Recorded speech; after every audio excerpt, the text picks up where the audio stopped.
নবী বলছেন, আল্লাহ আমার উম্মত যদি জাহান্নামে থাকে আমি কিন্তু জান্নাতে যাব না। আল্লাহ বলছেন আপনি না গেলে তো জান্নাত উদ্বোধনই হবে না। এবারে মামলা কি দাঁড়ালো?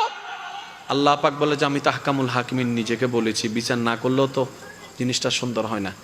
অনবী একটা কাজ করেন, ওয়ালা সৌফা ইউতিকা রাব্বুকা ফাতারদাত, আমি কাউকে বলি নাই, আপনাকে না বলেছি।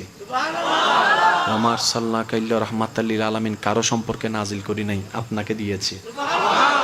ওয়ালাল আখিরাতু খায়রুল লাকা মিনাল উলা, কাউকে বলি নাই, আপনাকে বলেছি। আর আমি আল্লাহ ভালো করে জানি আপনি হচ্ছেন উম্মতের দরদি নবী।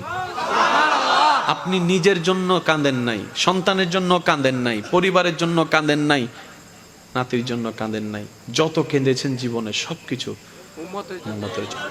এমনকি হাসরের ময়দানে যখন সর্বপ্রথম আমাদের নবীকে আল্লাহর হুকুমে তোলা হবে, আমাদের নবী উঠেই জিব্রাইল আলাইহিস সালামকে প্রথম প্রশ্ন করবে, ও আমার ভাই জিব্রাইল, আমার উম্মতগুলা কোথায়?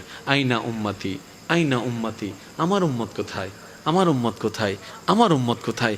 আমি উঠার আগেই নাকি আমার উম্মতকে জাহান্নামে দিয়ে দিয়েছো নাকি?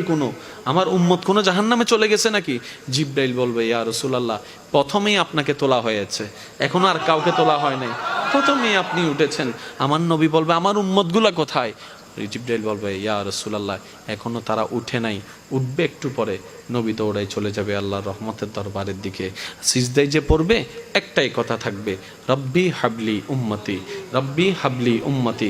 একটু মনোযোগ চাইবো আমি আশেকদের, রব্বি হাবলি উম্মতি, ও আল্লাহ আমার উম্মতগুলাকে আমাকে দিয়ে দাও। তো উম্মতের লিস্টির ভিতরে তো আবু বকর সিদ্দিকের নামও আছে, উম্মতের লিস্টির ভিতরে তো ফারুকে আজমের নামও আছে, উম্মতের লিস্টির ভিতরে তো সাহাবায়ে কেরাম আজমাইনের নাম আছে, উম্মতের লিস্টির ভিতরে তো আহলে বাইতের নাম আছে, উম্মতের লিস্টির ভিতরে তো তাবি তবে তাবি আল্লাহর ওলিদের জান্নাতীদের নাম আছে।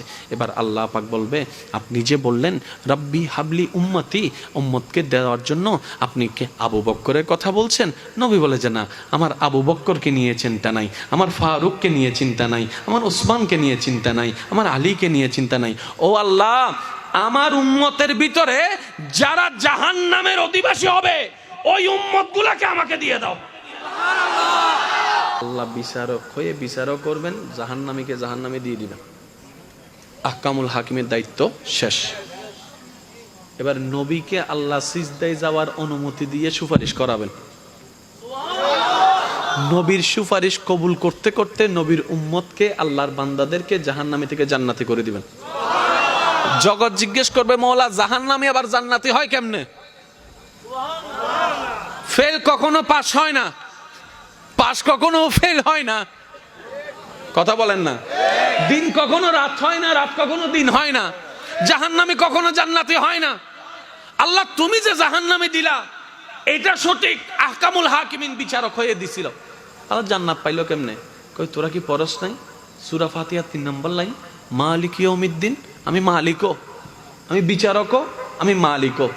বিচারক হয়ে বিচার করেছি, যার যতটুকু প্রাপ্য থাকে সেটা দিয়েছি, বিচার শেষ।